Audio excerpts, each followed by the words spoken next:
Coming up next on Walking with Dad. That male role model needs to be there because it's just a sudden significance about that. Just like with a female, there's certain things I can't approach really, or I can't connect with my daughters about, but I can connect with that young man because I have experienced those things.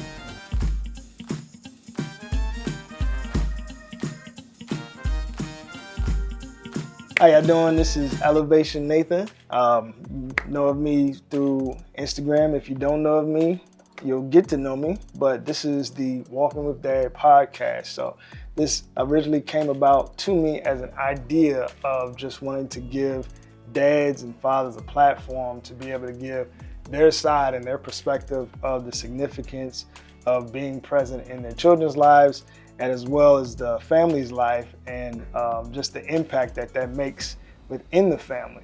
So come travel with me, Walking with Dad. My brother George was a head of me in the military, and my brother James, who's not here, was also a head in the military, and my brother Tim came after. But they set a pattern that you need to be responsible, and you need to take those things that your parents taught you. Mom and Dad always taught us about a good, strong family structure. And family has to be that way throughout your life. And that's what I've appreciated. On tonight, I have my very first guest on the pod, on the platform. I've known for all of my life, and he's known for all of my life as well. And I'll actually go ahead and let him introduce himself. This is my dad, my father, David Caldwell. Dad, how you doing?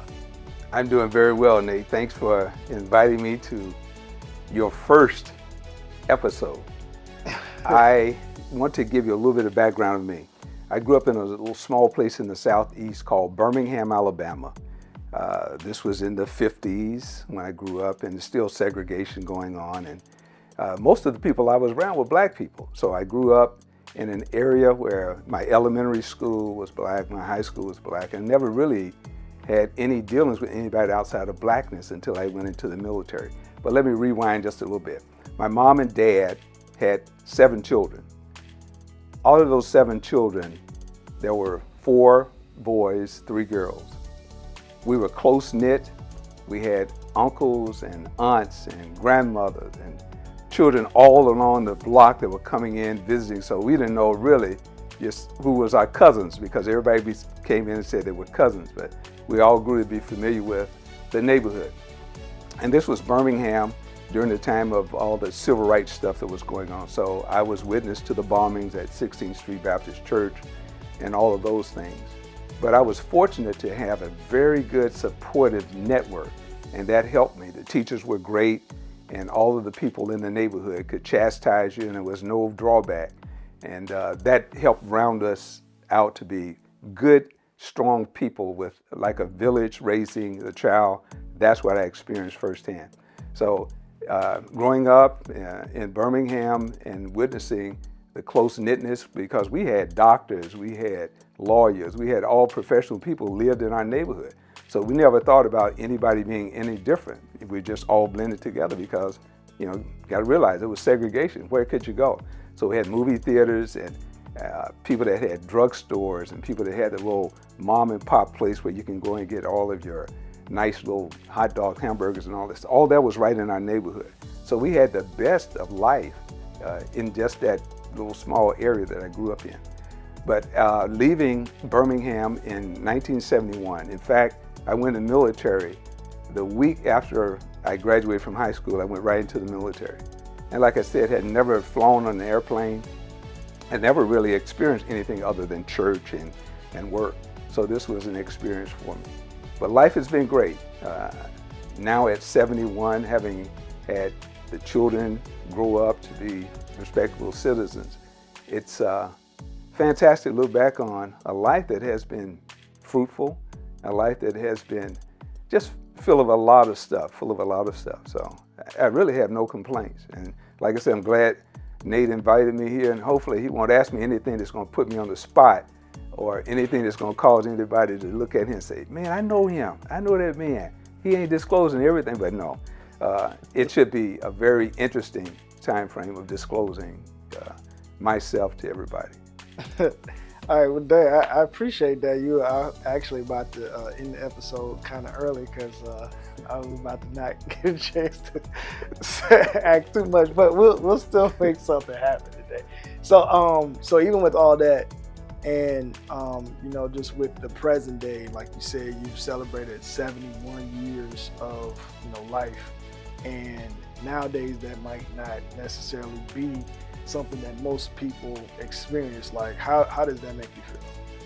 Well, it makes me feel blessed because, like I said, I grew up just listening to the elders, and when I listened to the elders, they allowed me to soak up a lot of the life that they had lived. My grandmother lived to be over 100, so I would sit at her feet, and she would tell me what it was like growing up as a person who was born in the late 1800s. Wow. So as she was telling me about those things, I could hear it firsthand. She would mention to me all the experiences she had in segregated Alabama and all the things that she had to endure as she was raising her children.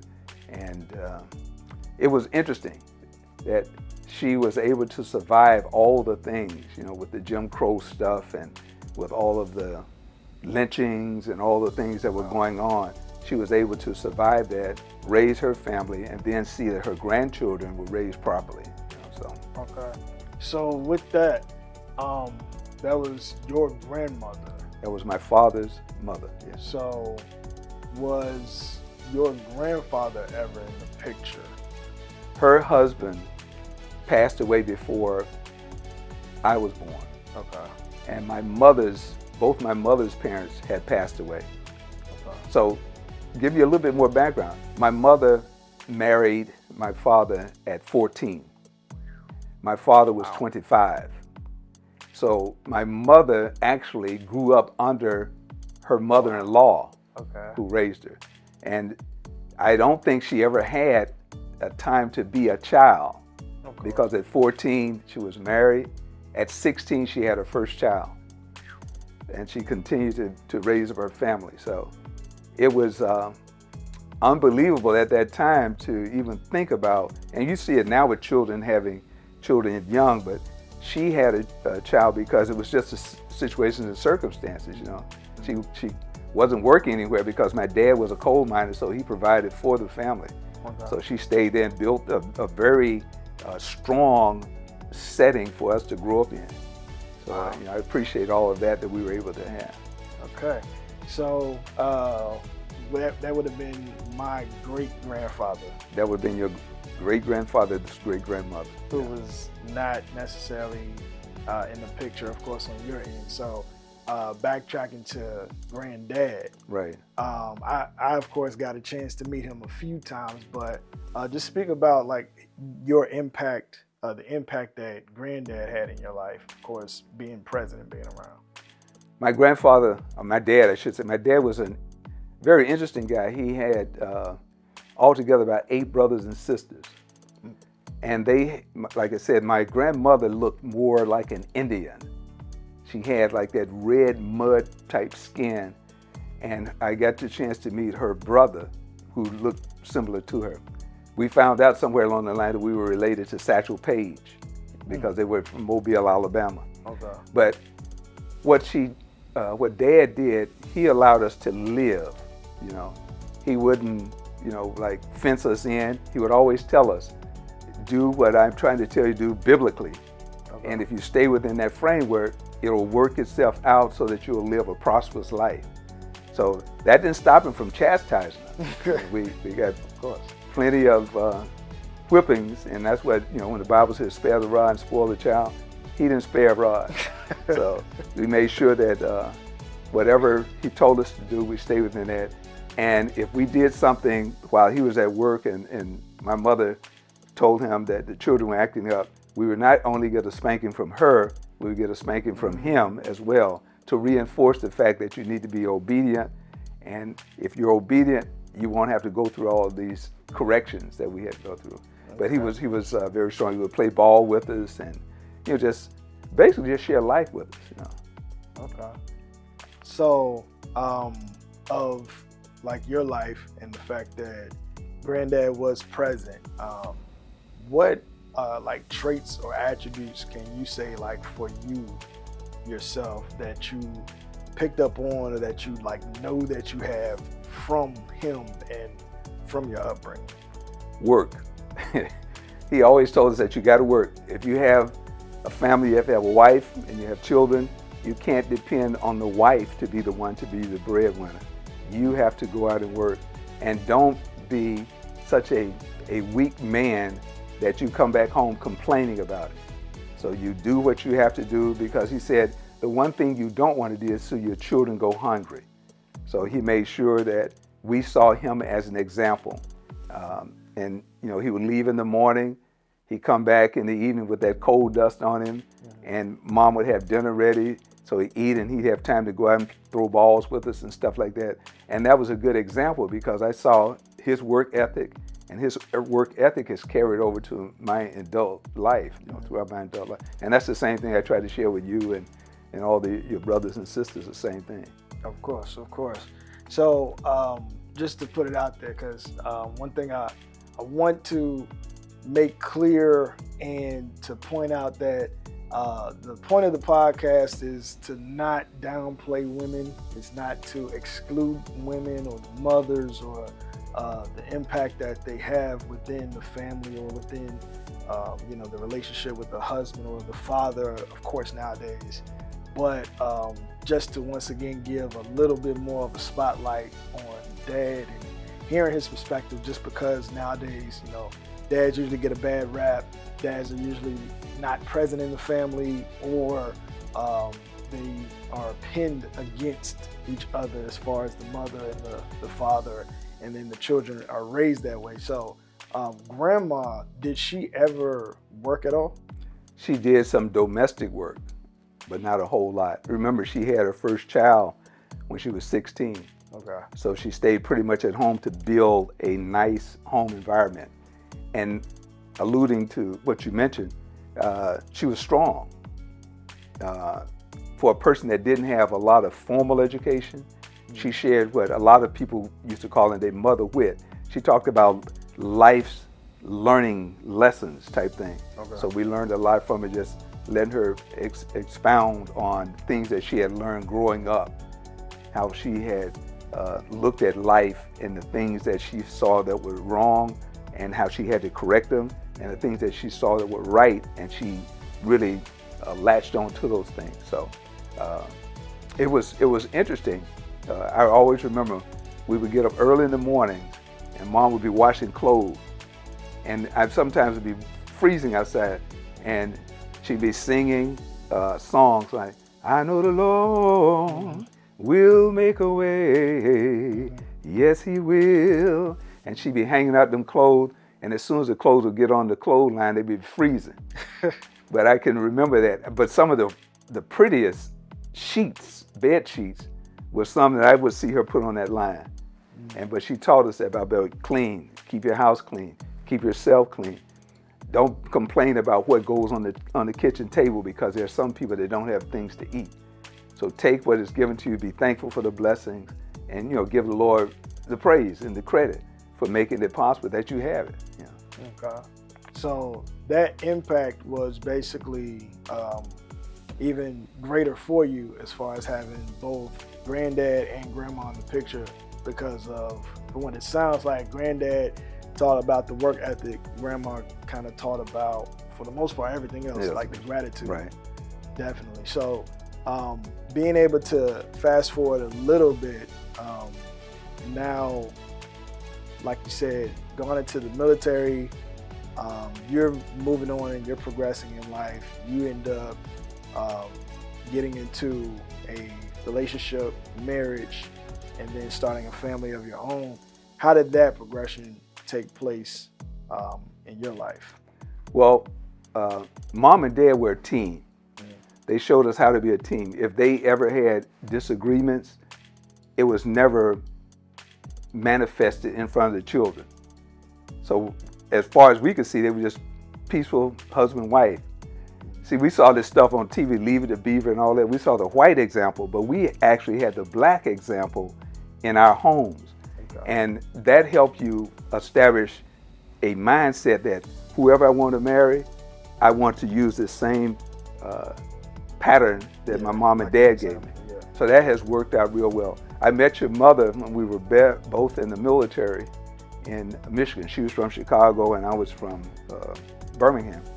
And I saw her walking, and I had made up in my mind that she would be the one that I would marry. So I was trying to pick her up in my car, and she didn't want to get picked up in my car, but I made sure that I was going to be relentless, and I pursued her until we ended up, getting together, talking, and the next thing I know, we got married. And here it is, almost 48 years later. So I gotta ask because, and I usually say by the time that I came around, because I'm the youngest of my siblings. The story that I've always been told and sold is that y'all dated for how long? We only dated for roughly about 6 months. So 6 months.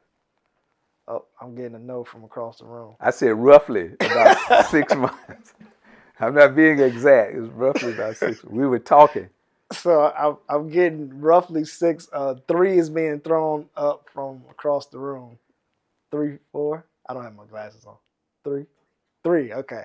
So 3 months. It was a short. Less than a year. It was a short dating period. Yes. And then now, as you mentioned, celebrating still 48 now to be 49. No. This June 16th will be the 48. June 16th of this year will be 48. 48 years. So, you said you were relentless. 3 or so months of dating led into marriage, and then that was in the military. Yes. Of course, did it as one might say, as the Bible says, the right way, right. Marriage, and then starting a family. So, what was the ultimate decision maker, or was that ever a big deal that y'all made? Was it more so one-sided as far as, y'all want to start a family because it's like, you giving your perspective as far as how big and significant family was, and then of course mom would have had her perspective as well. But like, how did that conversation take place, or did it even take place? I think it was all chemistry. Okay. It was not planned. We didn't have any book to open up and say we will find a way to have 6 children, 5 children, 4 children, whatever. But we just came together. And, when there's something that's flowing between two people, and at that time, she was in the military, I think before Nicole was born. She was working in the military. I was working. So the income was there. So the biggest thing that we had to look at was, okay, if we're going to form a family, and being in the military, you always had family housing, so all of those things were taken care of. So the biggest thing that we had to look at is, okay, this is new. Neither one of us had children, so this is new, and we wanted to make sure that what we were doing, that we were working together to make it happen, and not put the burden on one person. Because I come from a background where cleaning and all cooking and all that stuff was there, and Georgia pretty much came in with the same thing. So we blended together and made it a cemented effort, so to speak. Okay. So it was agreeable. Yes. But it happened naturally. It was a natural. It was natural. It was natural. Yes. So that took place, and to set the record straight, siblings, hello. Like I said, it's 5 of us. So Tish, Nicole, Davida, Matt, and myself. Like I said, I'm the youngest of all 5 of us. So hello. I don't want to disregard y'all. And hey, mom. So marriage, family, and now 48, that would be celebrated years of marital bliss this June. From what you can say, from what you've seen, how much you've experienced, what would you say is that significant or even is there any significance from you of being present in our lives? I think it makes a big difference. Like I said, I had my father as a blueprint and had my uncles where you could see the role of a male.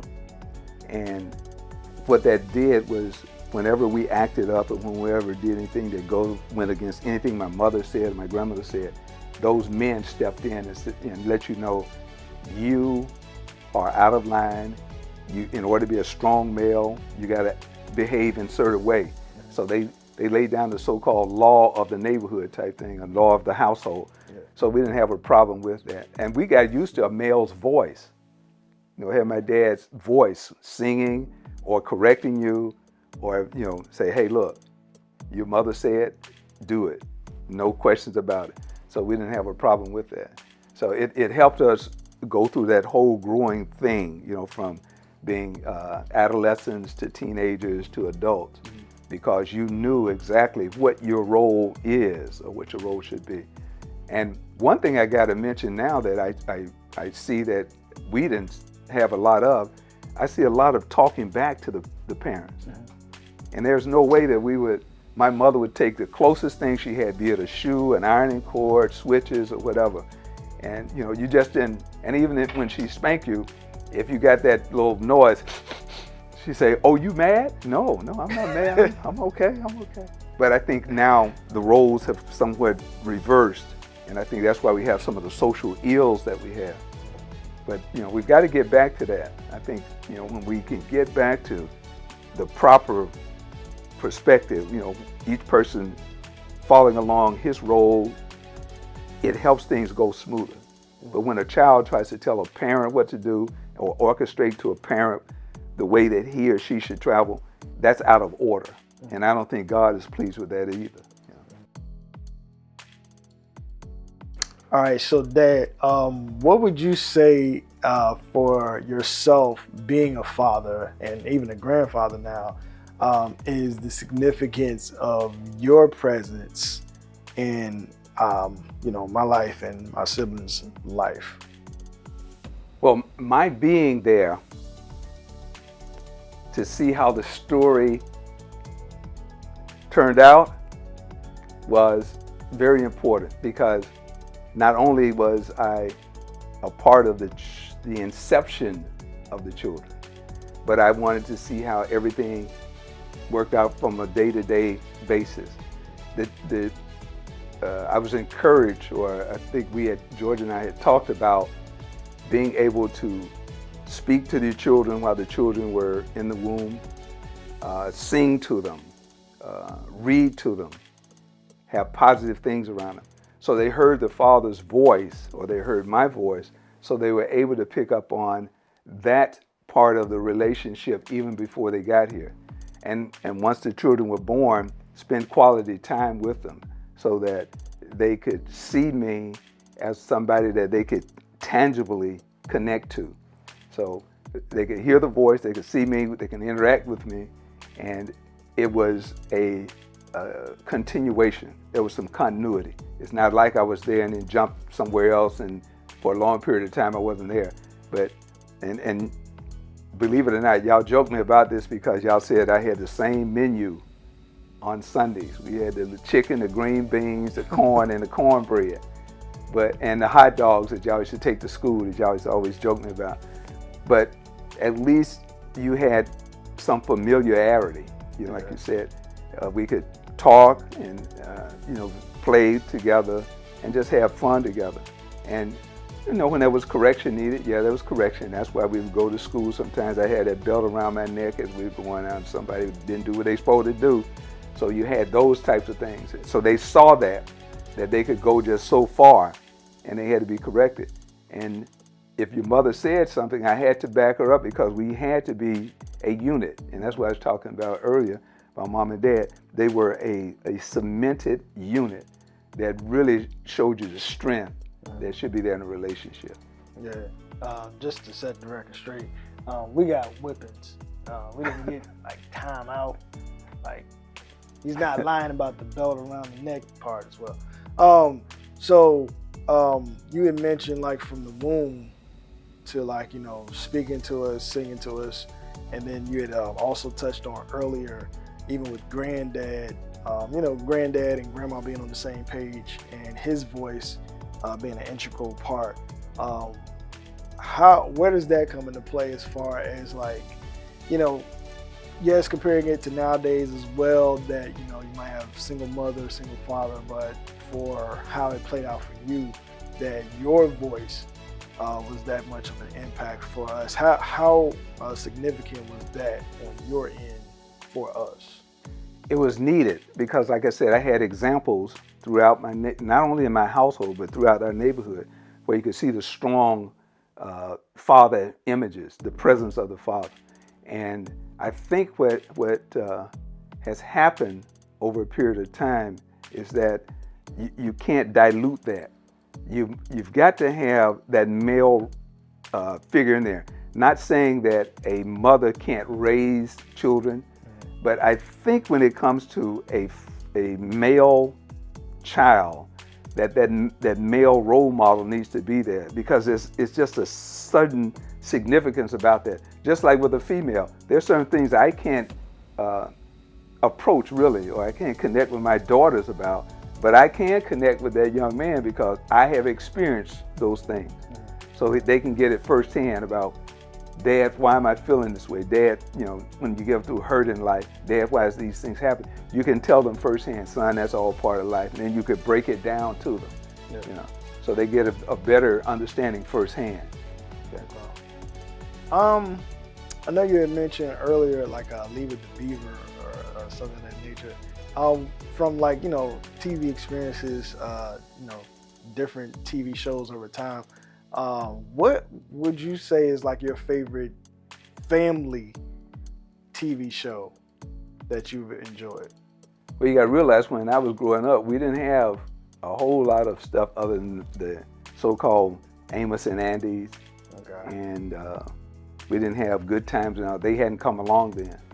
So a lot of the people that you would copy or you would emulate would be the ones that you would see from time to time on TV, on movies. Like you would see Sidney Poitier every now and then, or you see Bill Cosby, on I Spy, and what was her name? Carol, I forgot her last name, but she was with Julia. She played the nurse. Okay. You would see periodic images like that, and you would say, man, they do have black people that are doing stuff other than clowning and acting crazy. And then they started getting more and more in the 70s, more and more blacks on TV. Okay. But my real role models were just the people in the neighborhood, the preachers and all the people that own businesses and stuff like that. Those were because I could actually go down there and talk to them at their stores and see them at the recreation centers and places like that. Okay. So role models more so, but not really any TV shows that stuck out to you? There was none that really, like I said, it was just mainly movies. Okay. But not as far as a black person that jumps out at. Like I said, Sidney Poitier and those guys. Movies and movie stars. Harry Belafonte and those guys. Okay. And so, you're a father now, husband, father now, and also a grandfather. And a great-grandfather. And a great-grandfather, yes. So, that role of from father to grandfather, how has that played out for you? Because I always get told that grandparents enjoy that more so because like you always like love up on the kids and then send them back to their parents. So how has that played out for you now at this stage? Well, it's interesting that you would mention that because you think back to things that you did with your children, because I know you can remember when we used to go in these different jobs and work these jobs and how you learned from all of that, the good work ethic. And then I had an opportunity to work with your nephew at Busch Gardens. This is true. So that was the one time I had got a chance to be one-to-one with a grandchild in the workplace. But you find out that as time goes on, the things that you did with your children, you learn from them.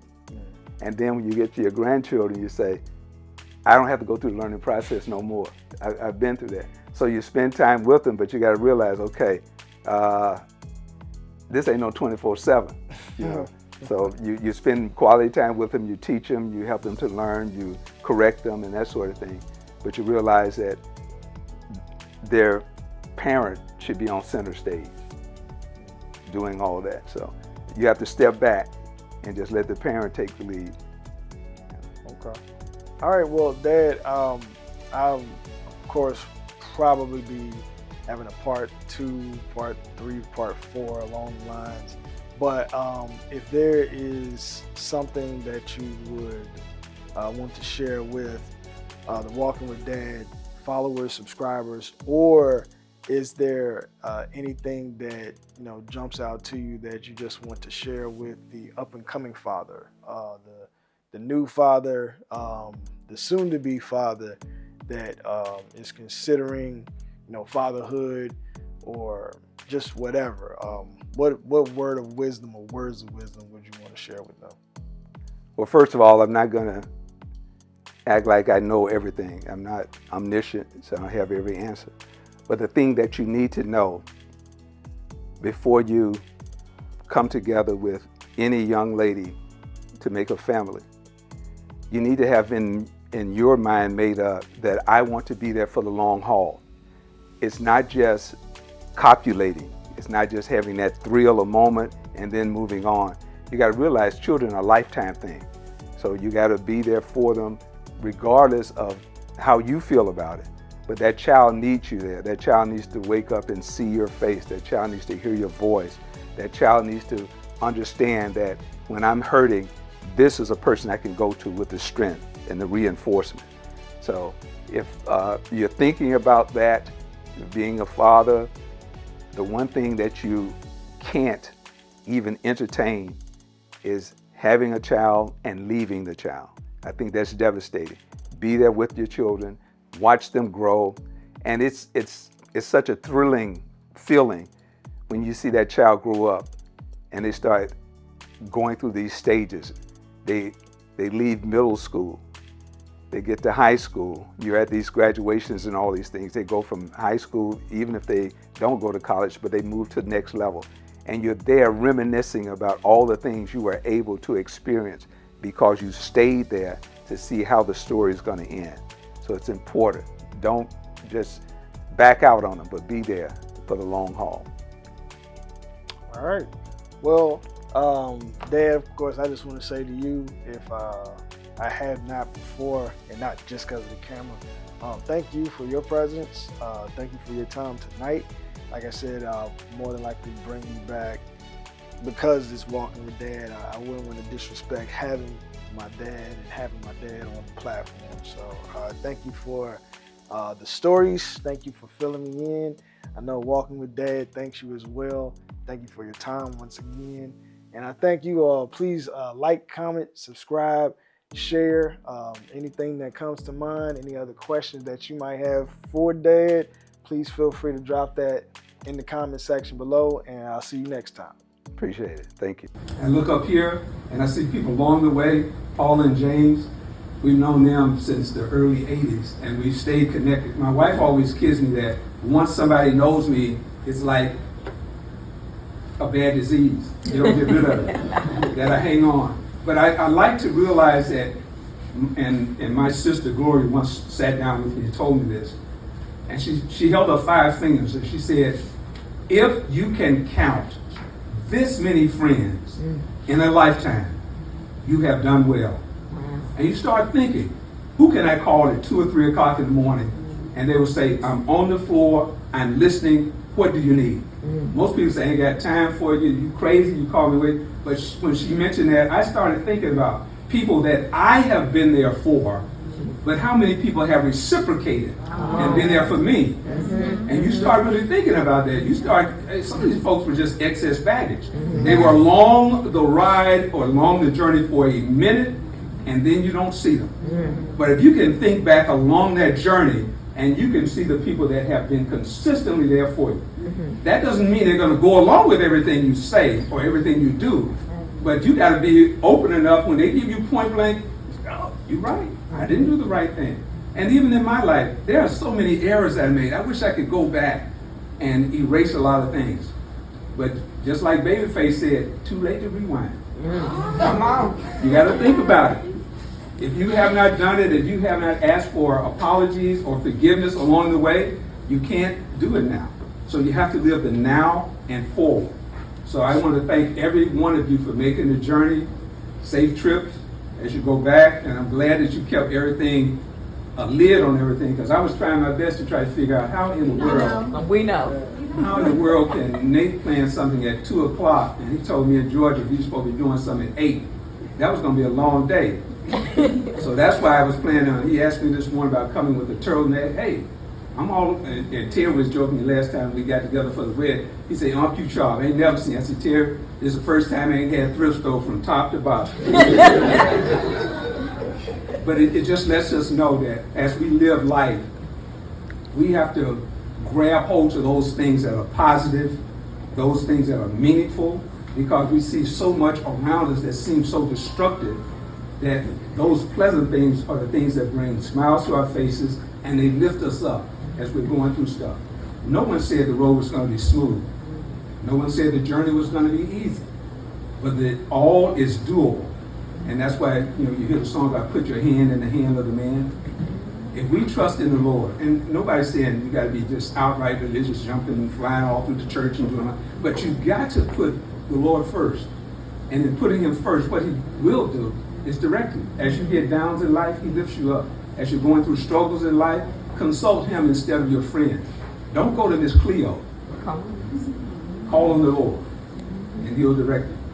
I, again, thank everybody for all that has been done, the preparations, all of the ladies and that, Miss Jordan that I've known for many years with the school system, and it's just so many people. You don't do this on your own. I look back and so many people were there when our children were coming up, and some of those people have fallen asleep in the Lord. But you never forget to thank them as you journey. And as they do what they did, their roles were there, and this is the product. Our children now are getting to the point where I once was. I think about it, my dad lived to be 99 years old. And I think about that and I said, when you look at the tombstone, you see a beginning date and an end date. But oftentimes I think about the dash. What did a person do in that time that they had to live? Were they a person that folks enjoyed being around? Or were they a person that folks said, I just can't stand them? I think it was much better to be an old person that the young people say, Mr. C, you talk all that crazy stuff, but Mr. C, I love you, man, because you're the same. You're consistently the same. I would much rather be that person than someone that say, I disdain you, I don't like you because you come across so negative and you put me down. And I tell the kids all the time in high school, I don't understand the rap. I don't really tolerate the cussing. But the one thing I want you to do is be respectful. And if you respect me, it's going to be given back to you. And that's all you're asking in life. The way that you give, that's the way you want it to come back to you. And I thank you. I don't want to stand there. I know people got things to do and other places to go. I do want us, before we leave, to take a composite picture. Everyone, this is a time in our lives and in history that we want to take a picture so we can say, I was there, and these are the people that I remember being in that place with. My niece, Belinda, has a son that's getting married in June. So we got support there. All my classmates are coming out being 70 in Birmingham the end of July, so I'll be there. We have family reunions planned. So I'm going to try to be everywhere I can because you never know when your last breath will be taken. So you want to try to enjoy every minute. And whatever you do, don't try to compare someone with you. Each one of us is an individual. You are one of a kind. No matter how many billions of people there are in the world, the Lord only made one of you. So you live your life the way that he would want you to do. And in all that you do, you got to thank him and give him the praise, the honor, and the glory in all things. That's about it. I've run out of script stuff.